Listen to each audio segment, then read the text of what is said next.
Alright, so this first lesson I'm going to help you guys with here, it's inference for comparing two proportions. So we're going to be looking at a confidence interval for a difference in proportions and also a hypothesis test. We've done the confidence intervals before, so that shouldn't be too bad. The hypothesis test is brand new though. So the problem is a recent random sample of 200 US females revealed 110 use Instagram regularly. A separate random sample of 150 males revealed that 60 use Instagram regularly. So they want us to construct a 95% confidence interval for the true difference in proportions who use Instagram regularly. So the first thing is, how do you know, if this were a free response question, how do you know it is a confidence interval problem? Pretty simple. It says the word confidence interval here. How do we know it is not just a single proportion, a different proportion? True difference in proportions who use Instagram regularly.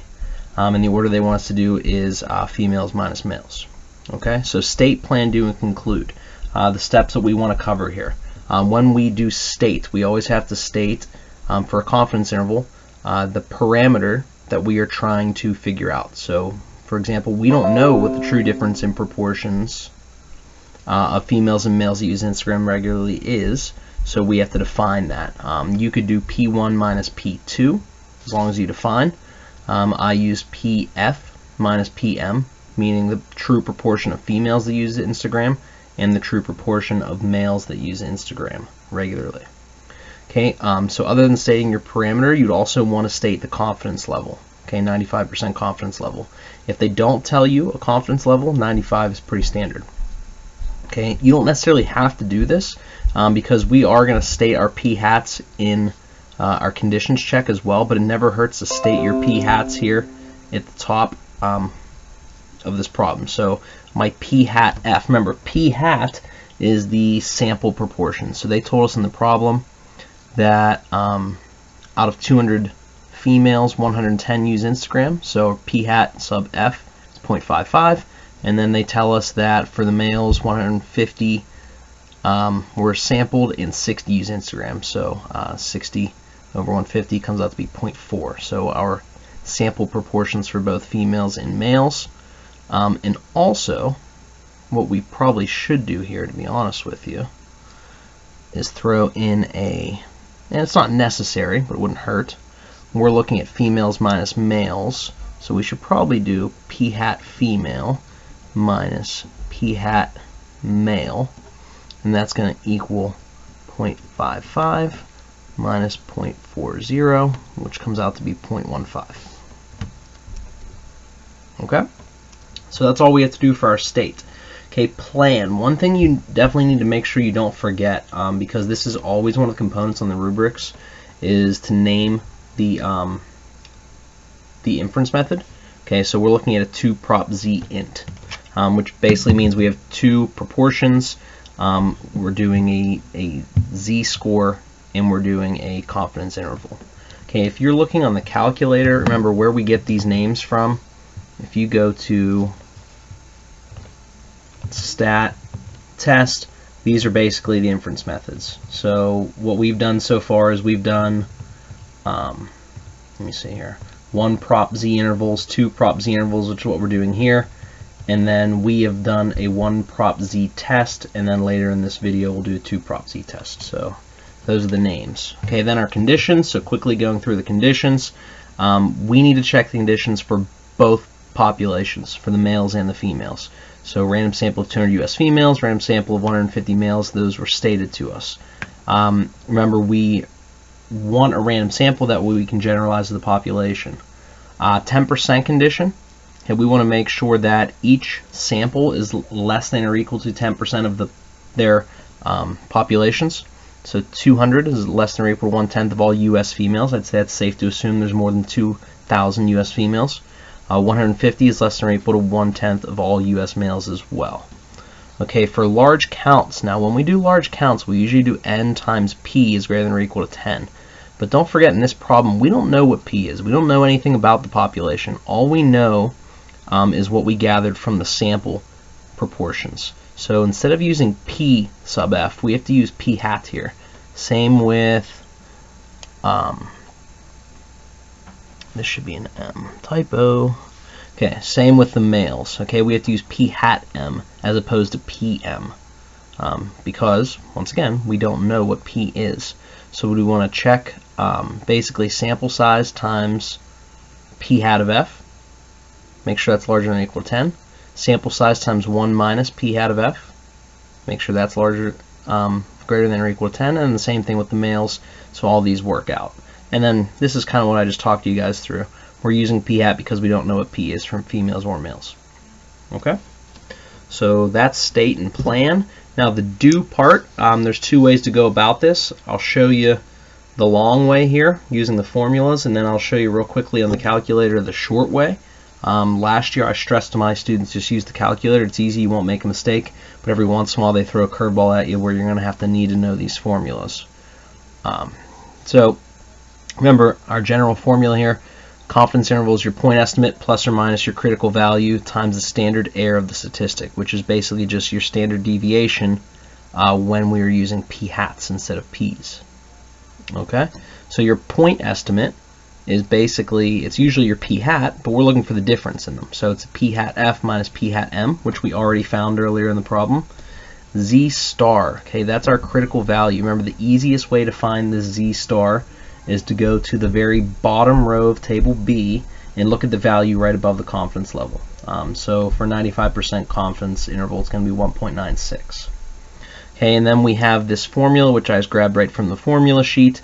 On the formula sheets, it's going to say P hat 1, P hat 1, P hat 2, P hat 2, and instead of F and M, but we defined ours as F and M. So here's our formula. That's our standard error of the statistic. That'll show up on the formula sheet just like that. Just more notes on how we find Z star here. So plug in your values. We already had these values from when we did large counts, 0.55. 1 minus that is 0.45 over 200. There were 200 females sampled. For the males, 40% use Instagram regularly, 60% don't, divided by the sample size. And then we get our interval here, so we want to take 0.15 plus or minus 0.104 to give us our interval of 0.046 to 0.254. So because both of these values are positive, it does appear, and remember we did females minus males, so it does appear, since these are both positive, that females do use Instagram more regularly than males. Okay, if 0 were included in that interval, then we couldn't make that conclusion. Okay? And the last thing for our confidence interval, we just want to conclude by using our template here. We are 95% confident that the interval from 0.046 to 0.254 captures the true difference in proportion of females and males that use Instagram regularly. Okay? And that's how we would do a confidence interval for a difference in proportions. There is a practice problem attached to the document I'm going to accompany with this, which you guys should all have already, and it's just basically what we did, except the blank, it's there for you to try. Okay? So now let's take a look at this, which is new. Okay, are some groups underrepresented? So according to phys.org, Black and Hispanic females are underrepresented in STEM programs compared to non-STEM programs. A certain university would like to see if this is true for their student population. They took a random sample of 300 STEM students and found that 12 were Black or Hispanic females. A separate random sample of 500 non-STEM students had 75 Black or Hispanic females. So do the data provide convincing evidence that Black and Hispanic females are underrepresented in STEM programs? Use a 5% significance level. Okay, so I'm going to start with the same question I asked before, is how do we know this is a hypothesis test problem? And it's this right here. They're asking you a yes or no question. Okay, do the data provide convincing evidence? When we have hypothesis tests, you're asked a yes or no question. That's it right there. Okay, that's the giveaway. So we're still going to stick with state, plan, do, and conclude. It's similar, very similar. There's a couple things that are different. So with state, we still want to state our parameter. Always state your parameter. And also, how do we know this is a difference in proportions as opposed to just a single proportion? They talk about basically two populations, STEM students and non-STEM students, and they want to know if there's an underrepresentation in the STEM program. So we'll get to that here with the hypothesis test. Okay, so defining your parameter, P1 minus P2. So what did I assign as 1 and 2? I said the true difference in proportion of black and Hispanic females in STEM, so that would be your P1 programs, and non-STEM programs would be your P2. Okay, so anytime we talk about P1, that's the true proportion of black and Hispanic females in STEM. P2 is the true proportion of black and Hispanic females in non-STEM programs. Okay, our hypothesis test. Now, when we do a hypothesis test for a difference in proportions, it will always be equal to 0. Because if P1 minus P2 is equal to 0, that just means that there's no difference in the two groups at all. The proportions are exactly the same. Okay, so even if it's means, we're always going to set it up like that. Okay? With this one, what we think might be happening, we think that females are underrepresented, black and Hispanic females are underrepresented in STEM programs. So if we took the STEM programs minus the non-STEM programs, we should end up with a negative number, less than 0. Okay, so this basically is saying that there is an underrepresentation of black and Hispanic females in STEM. Okay, now another way we could set this up, because a lot of people like to set up like this, you could also do your hypotheses as P1 is equal to P2, which I think makes a lot more sense to some people, and then also P1 is less than P2. So this is saying the number of black and Hispanic females in STEM is in fact less than the number of black and Hispanic females in non-STEM programs. But these basically mean the same thing. If you use algebra, you're just adding P2 to this side, adding P2 to that side. So it's kind of a preference there. Okay, for your state, the other thing you're going to have to do is define your alpha level, which they told you to use a 5% significance level. And then also you want to state your statistic. Okay, for a hypothesis test, you definitely need to include this here. So your statistic is, well, what's the information they gave us? It's your P hat 1 minus P hat 2. So for the STEM programs, 12 out of 300 were black or Hispanic females. For the non-STEM program, 75 out of 500 were black or Hispanic females. So we take those decimals and subtract them to get negative 0.11, which is, it's okay to get a negative proportion value because it's not a proportion, it's a difference in proportions. So you can end up with a negative. And this is basically just telling us that, you know what, there does look like, according to our samples, that there is an representation of black and Hispanic females in STEM programs. Okay. So that's our state. Plan. Check the conditions. Okay, so random, same idea. Oh, also, we name the procedure, so it's a 2-prop Z test. Random, 10% condition, that's all going to be the same as what we did with the confidence interval. Now, normal is where it gets a little bit different. Okay, so follow along with me here as we read this highlighted piece of information. This is very important here. So in a 2-sample Z-test for difference in proportions, we assume the null hypothesis is true. We're basically saying the proportion for STEM and the proportion for non-STEM is exactly the same. So when we get to the formula for standard deviation, it doesn't make sense to use different values, P hat 1 and P hat 2, because we are always assuming that the null is true. We're always assuming that those two proportions are actually equal. So instead, we should be plugging in the same value for P1 and P2 in the formula for standard deviation. So what value are we going to use? Well, our best guess is basically to take the two samples, combine them as if they came from the same population, and kind of makes sense because we're assuming the two proportions are equal, and then we can use that combined sample proportion for our standard deviation. Okay, so this is actually called the pooled proportion, and they denote it by P hat of C. Okay, so this stuff is actually on your formula sheet. S sub P hat 1 minus P hat 2, and they give you this formula with P hat C. Now we have to know where P hat C comes from. That comes from basically x1 plus x2 over n1 plus n2, which is a very fancy way of saying all the successes from your first sample plus all the successes from your second sample divided by the sample size of the first population, sample size of the second population. Okay? So in this particular problem, we had 12 black or Hispanic females in STEM programs. We had 75 black or Hispanic females in non-STEM programs. So we add those in the numerator, and then in the denominator we sampled 300 STEM students, 500 non-STEM students. So our pooled proportion or sample proportion ends up being 87 over 800, which is 0.10875. So we're going to use that for checking large counts. Okay, we're going to use that when we actually calculate our test statistic. Okay. Yeah, so once we have that value, large counts is pretty easy. It's the same thing we've been doing. Basically, n1 times p hat c needs to be greater than or equal to 10. n1 times 1 minus p hat c needs to be greater than or equal to 10. So this is for our STEM students, and then we do the same exact thing except with n2, just for our non-STEM students. So 500 here instead of 300, and you can see that all those expected counts are greater than or equal to 10. So we can assume normality for our sampling distribution, which is nice because now we can use basically a normal curve to come up with a probability. Okay, so in order to use the normal distribution, remember we have to find the mean and the standard deviation of the sampling distribution p hat 1 minus p hat 2. We just spent a long time talking about the standard deviation using p hat c, but mean should be pretty easy. This is right from your formula sheet.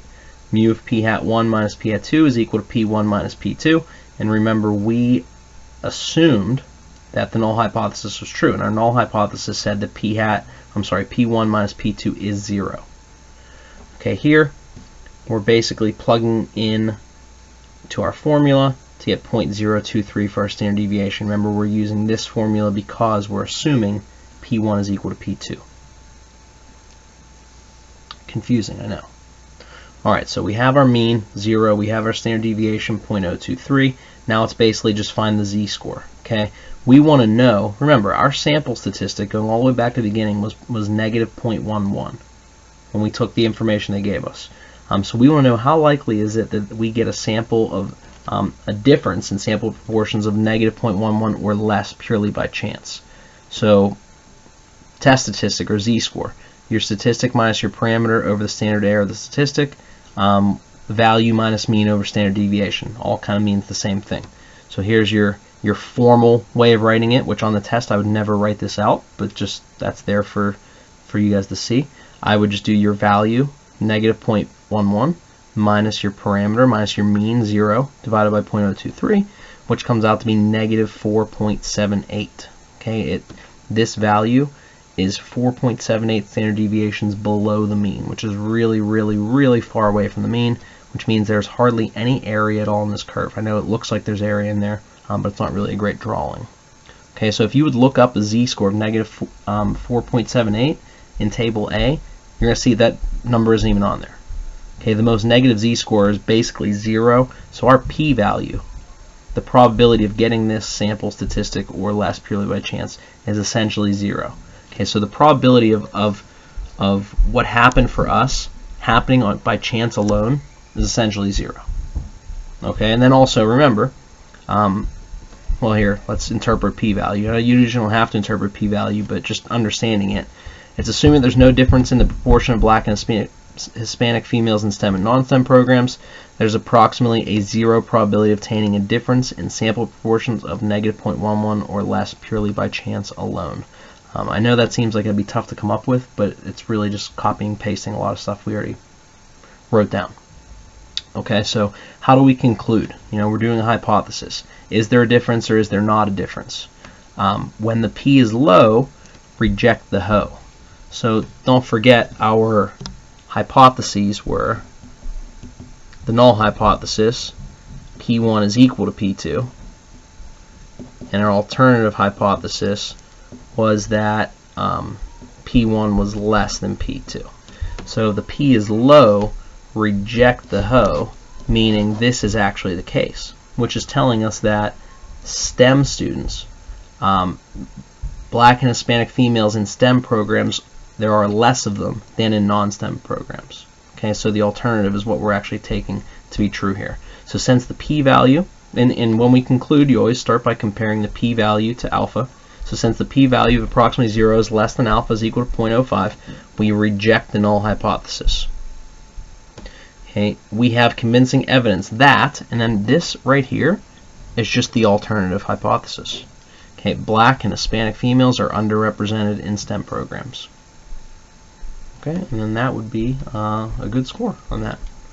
Okay, so the main thing to take from that is the difficult part is that p hat c. That's brand new to us. But let me show you here. If you would go in the calculator, so let me go back to the first page so I'm actually putting in the right numbers. Okay, if we wanted to do this in the calculator, it's actually pretty easy. So we would go to Stat, Tests, and we are doing a 2-prop Z test.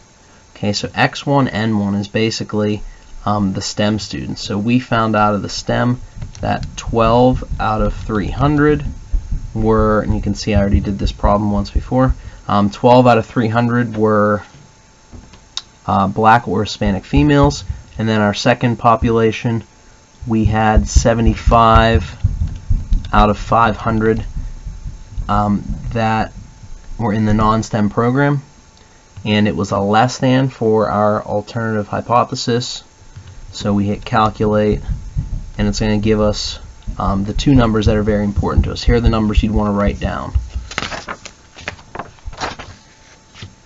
Okay, the z-score is extremely important, so we got z is equal to negative 4.84 basically. And remember, when we did this here, we rounded, so it's very close, negative 4.78 and negative 4.84. Both are very far away from the mean. And then the p-value is extremely important here. So look at the p-value. I know it looks like 6.56, but remember, a p-value is a probability. You can't have a p-value of 6.56. It's 6.56 times 10 to the negative 7th. So it's really like 0.0000007, which is essentially 0. Okay?